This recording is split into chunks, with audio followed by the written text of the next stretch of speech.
السلام علیکم دوستو، کیسے ہیں آپ سب؟ میں زبینہ فیاض ایک بار پھر آپ کے ساتھ تو میں شروع کر رہی ہوں ہم کہاں کے سچے تھے پارٹ 7۔ بے تحاشا لڑکیاں مجھ سے ملتے ہوئے رو رہی تھی۔ ان میں سے کچھ چھوٹی کلاسز کی لڑکیوں کی تعداد زیادہ تھی۔ میں آج کچھ اداس تو ہوں، مگر مجھے پتا ہے اب مجھے آگے کیا کرنا ہے۔ مجھے آگے کالج کی دنیا فتح کرنی ہے۔ میں چاہتی ہوں جب میں کالج چھوڑوں تو وہاں کے لوگ بھی ایسے ہی مجھے یاد کریں۔ انہیں یاد رہے کہ ہاں، کسی زمانے میں یہاں ایک مہرین منصور ہوتی تھی اور مجھے اب اسی کالج میں جانا ہے جہاں مشل جائے گی۔ پہلے میں اس کا سامنا کرنے سے گھبراتی تھی، مگر اب مجھے اس کا سامنا کرنا ہے۔ مجھے اسے بتانا ہے کہ میں مہرین منصور اس جیسی شکل و صورت نہ رکھنے کے باوجود کچھ ہوں، اس سے بہتر نہ سہی اس سے بدتر بھی نہیں ہوں۔ آج ایک طویل عرصے کے بعد اسود سے میری ملاقات ہوئی تھی، لیکن یہ ملاقات ویسی نہیں تھی جیسی پہلے ہوتی تھی۔ وہ بہت بدل چکا تھا، بلکہ مکمل بدل چکا ہے۔ اس کی آنکھوں میں میرے لیے وہ نرمی، وہ انس نہیں رہا جس سے میں آشنا تھی، شاید اس لیے کہ اب میرے بارے میں اس کی رائے بدل چکی ہے، اور شاید ترجیحات بھی۔ میری جگہ اب مشل نے لے لی ہے، ہمیشہ کی طرح یہاں بھی اس نے مجھے ریپلیس کر دیا ہے۔ کافی مشکل ہوتا ہے کسی ایسے بندے کے سامنے بیٹھ کر بات کرنا جس کے بارے میں آپ جانتے ہو کہ وہ آپ کے بارے میں اچھے خیالات نہیں رکھتا، جو شاید آپ سے بات تک کرنا پسند نہیں کرتا، مگر اختلاف اخلاقیات کے ہاتھوں مجبور ہے۔ مگر مجھے اسود علی سے پھر بھی نفرت نہیں ہو سکتی۔ یہ وہ بندہ ہے جس نے مجھے خوف کے کنویں سے نکالا تھا۔ میں مہرین منصور، جو کسی کے ایک بار بے اعتنائی دکھانے پر دوبارہ اس کی طرف دیکھنا پسند نہیں کرتی تھی، میں اب بھی اس کی عزت کرتی ہوں۔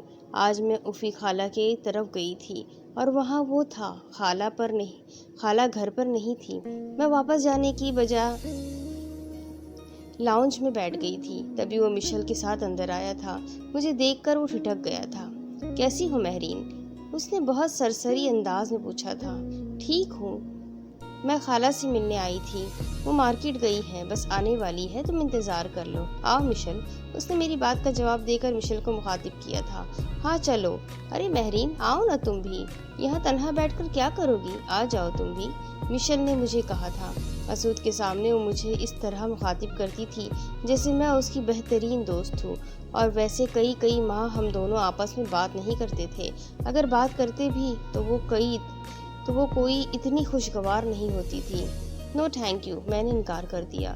وہ دونوں اندر کی طرف چلے گئے۔ میں ان کی پشت کو دیکھتی رہ گئی۔ چند سال پہلے تک وہ صرف مجھے اس طرح اپنے کمرے میں لے جایا کرتا تھا، اور اب میں کہیں بھی نہیں تھی۔ زندگی کوئی تقریری مقابلہ نہیں ہے جسے میں اپنے الفاظ اور بیان سے جیت لوں اور کسی ہتھیار کی ضرورت ہی نہ پڑے۔ میں وہاں سے آ گئی تھی، خالہ سے ملے بغیر۔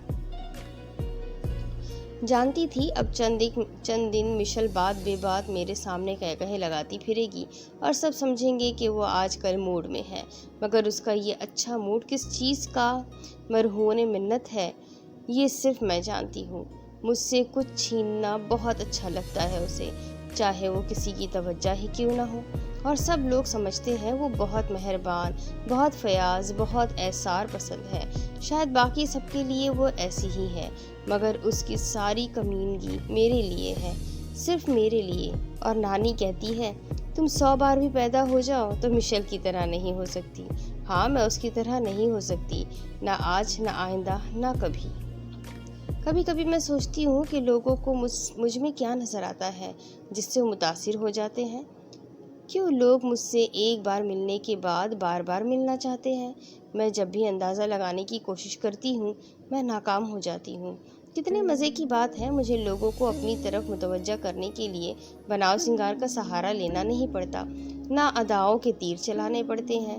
میں صرف بولتی ہوں اور وہ کروا لیتی ہوں جو میں چاہتی ہوں۔ آج منسٹر آف انفارمیشن انوائٹڈ تھے کالج میں۔ گورنمنٹ کے انڈر کنٹرول میڈیا یوتھ کے لیے کام کر رہا ہے، یہ مذاکرے کا موضوع تھا، اور منسٹر صاحب کی زبردست کھنچائی ہوئی تھی۔ آدمی ذہین اور پڑھے لکھے ہیں، مگر اپنے ڈپارٹمنٹ کی نااہلی کو کسی طور پر بھی وہ خوبصورت الفاظ کے الٹ پھیر میں نہیں چھپا سکے تھے۔ مذاکرے کے اختتام پر گروپ فوٹو کے لیے سب مہمان کا شرکا اکٹھے ہوئے تھے۔ میں نے تصاویر لیے جانے کے بعد منسٹر صاحب سے آٹوگراف کے لیے درخواست کی تھی، مگر انہوں نے ہنستے ہوئے اپنا والیٹ نکالا اور اس میں سے ایک چھوٹی سی ڈائری کھول کر میری طرف بڑھاتے ہوئے کہا، آٹوگراف تو آپ سے لینے چاہیے۔ میں نے بلا تعمل ڈائری تھام لی۔ اپنے سائن کرنے کے بعد میں نے لکھا تھا،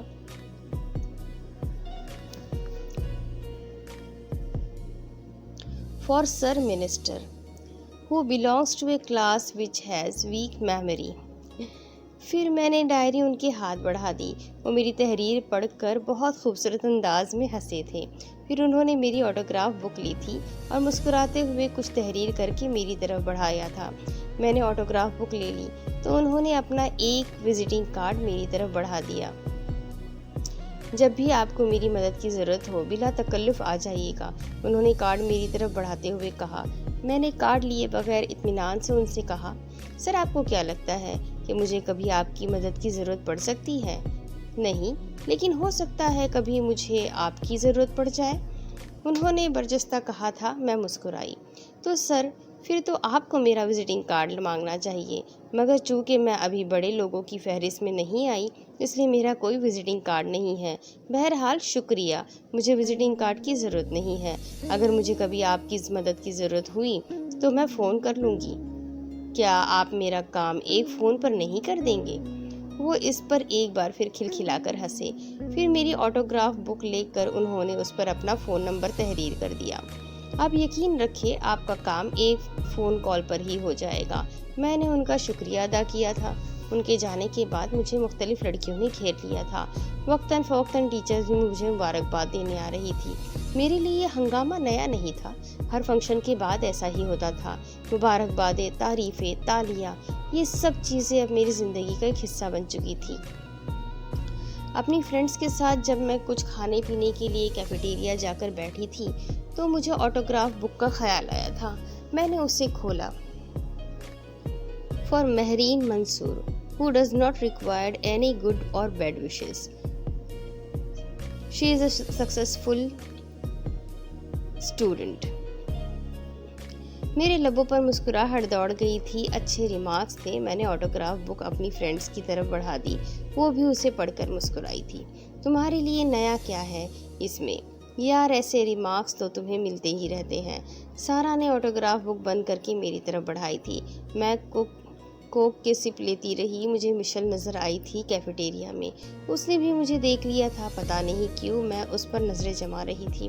وہ مجھ سے کچھ فاصلے پر ایک خالی ٹیبل پر اپنی دوستوں کے ساتھ بیٹھ گئی۔ میں اسے دیکھتی رہی۔ اس نے بھی بیٹھنے کے بعد ایک بار پھر میری طرف دیکھا تھا، مگر مجھے پہلے سے اپنی طرف متوجہ دیکھ کر اس نے نظر ہٹا لی۔ کھاؤ یار یہ سینڈوچ ختم کرو، کہاں گم ہو؟ رکشی نے پلیٹ میرے آگے سرکائی تھی۔ میں نے سینڈوچ اٹھا کر کھاتے ہوئے دوبارہ مشل کو دیکھنا شروع کر دیا۔ مجھے لگا جیسے وہ نروس ہو گئی تھی۔ شاید میرے اس طرح دیکھنے سے ایسا ہی ہوتا تھا۔ کالج میں جب بھی کہیں وہ ملتی میں اسے دیکھنا شروع کر دیتی تھی اور وہ نروس ہو جاتی تھی۔ مجھے صرف 5 گھنٹے کی زندگی ملتی تھی۔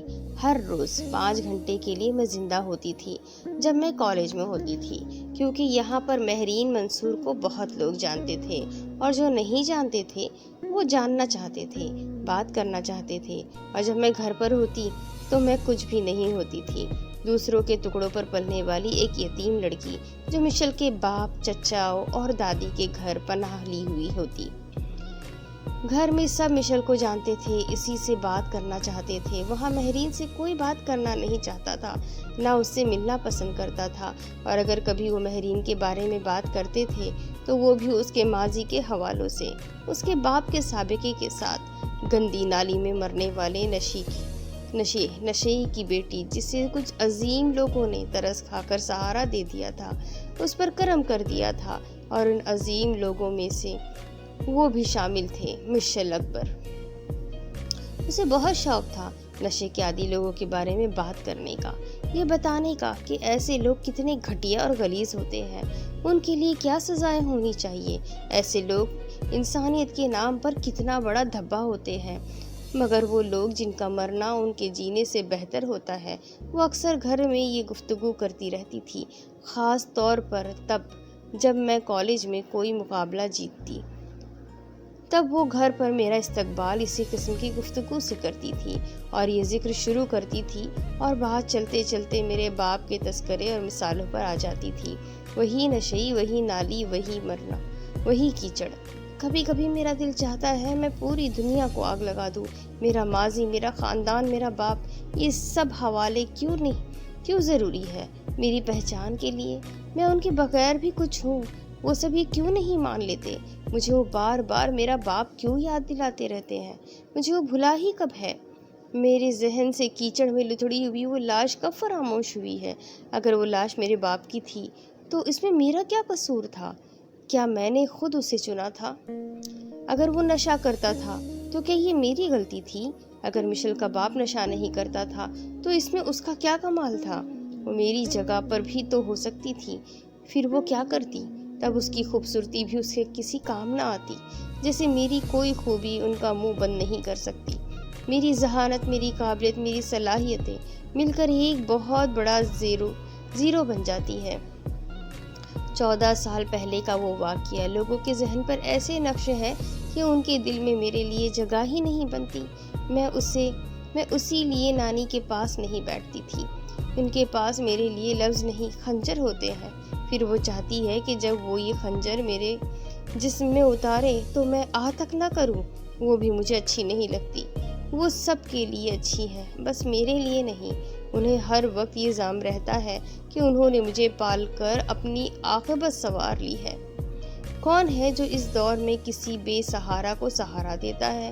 اے بی بی، شکر کرو خدا کا اور احسان مانتی رہا کرو میری اس نیک اولاد کا، جنہوں نے تمہیں اپنی اولاد کی طرح پالا، ورنہ پتہ نہیں اپنے باپ کی طرح تم کہاں کہاں لڑتی رہتی۔ کیا احسان کیا ہے آپ نے اور آپ کی اولاد نے مجھ پر؟ میں نے یہ نہیں کہا تھا مجھے یہاں لا کر پالے۔ آپ اپنی مرضی سے لائے تھے، پھر میری ماں کی شادی کر دی اور مجھے یہاں رکھ لیا۔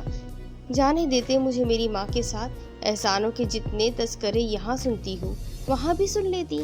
مگر آپ کو اپنی دریا دلی اور احساس دکھانے کے لیے ایک زندہ مثال چاہیے تھی، سو آپ مجھے کیسے جانے دیتے؟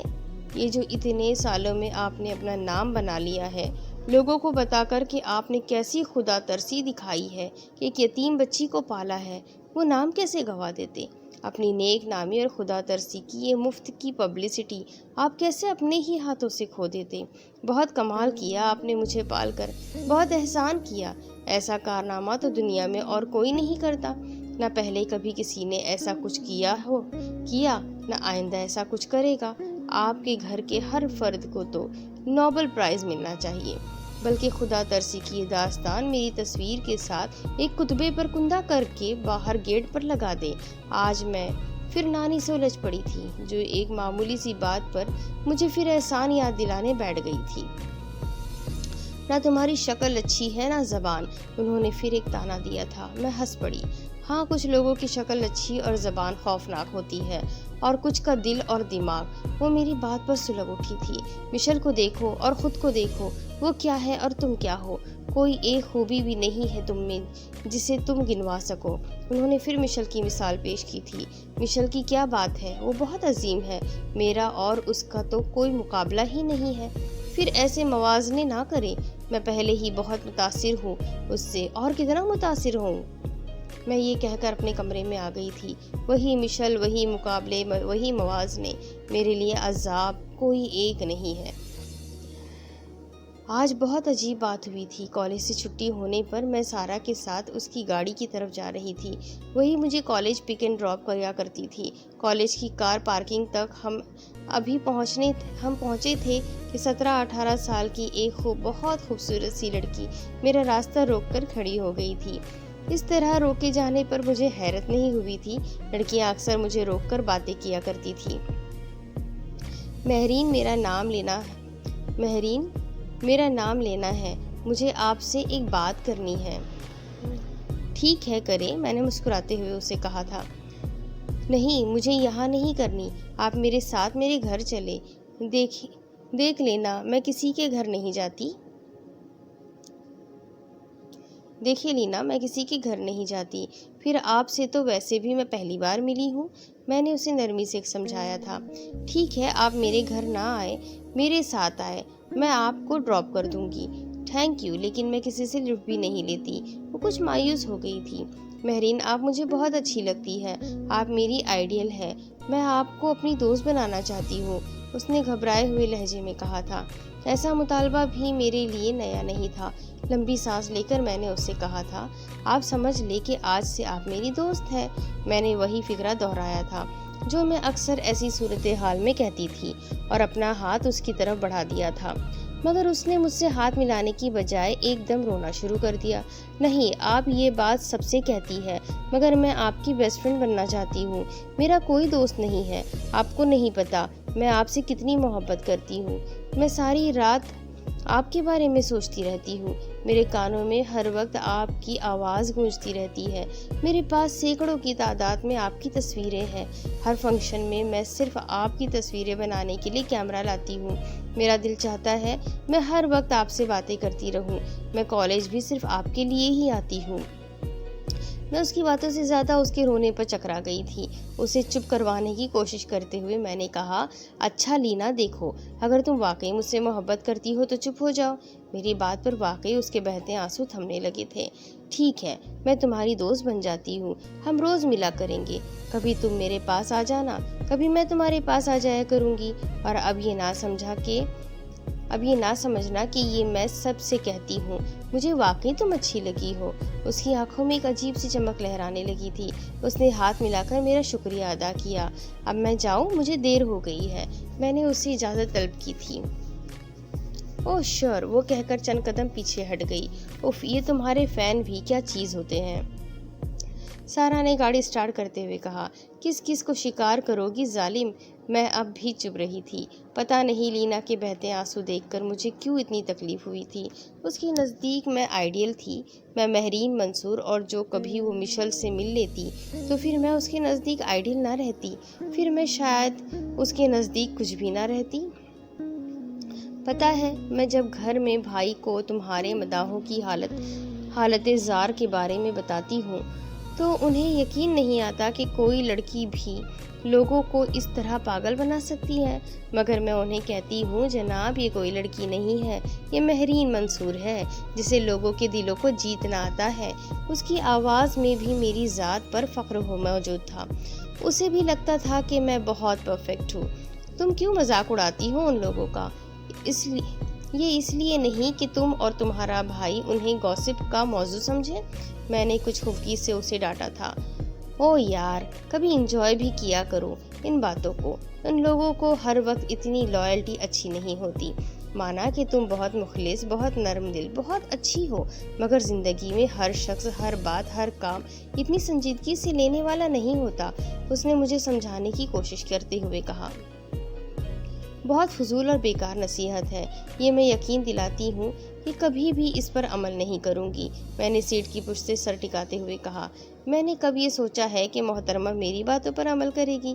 جانتی ہوں آپ کی اپنی ویلیوز ہیں اور آپ وہی کرتی ہیں جو سوچتی ہیں۔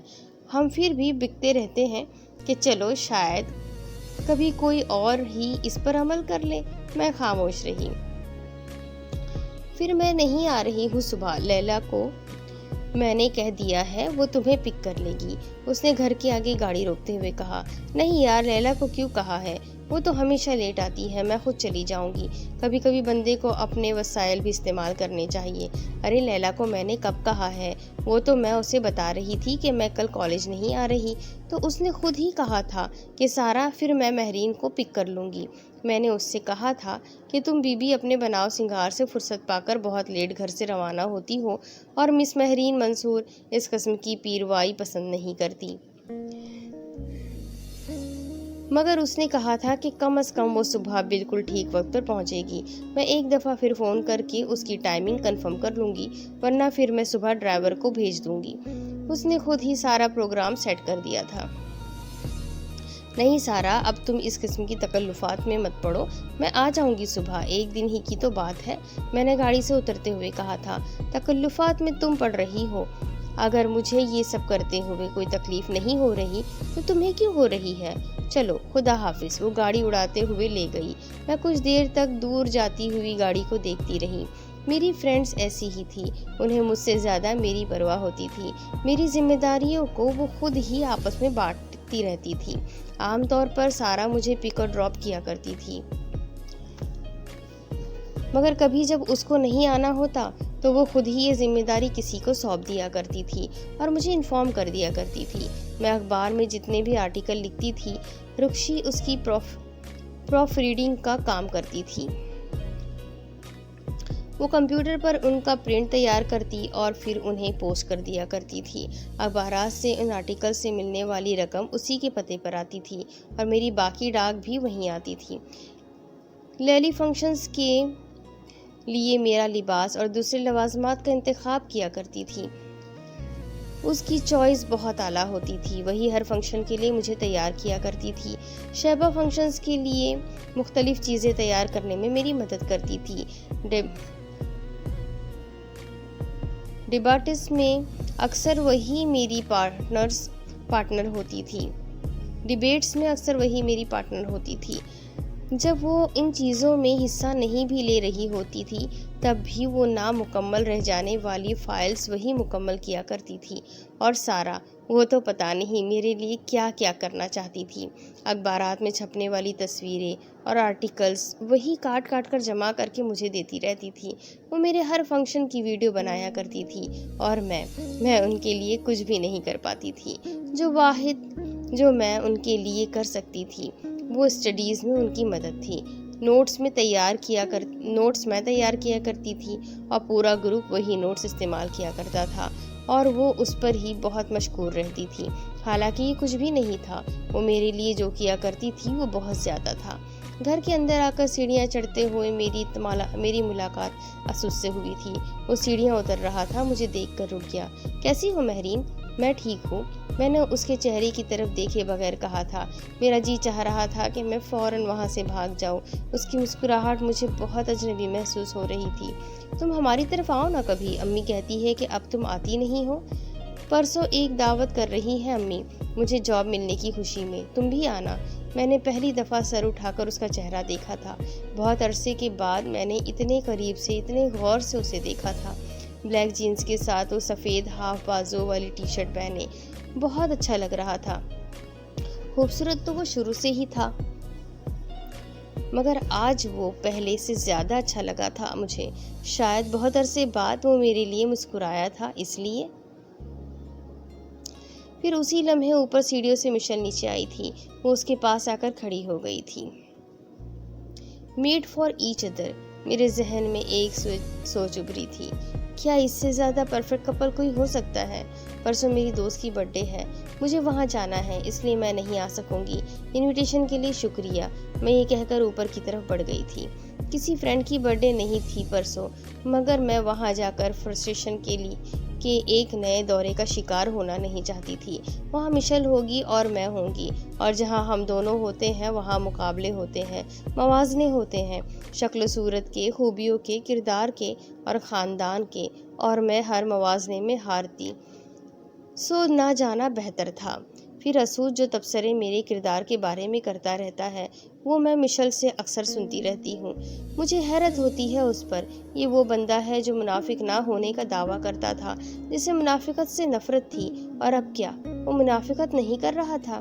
اگر وہ مجھے برا سمجھتا ہے تو باقی سب کی طرح مجھ سے قطع تعلق کر لے، اور اگر وہ ایسا نہیں سمجھتا تو پھر میری پیٹھ پیچھے تبصرے نہ کرے۔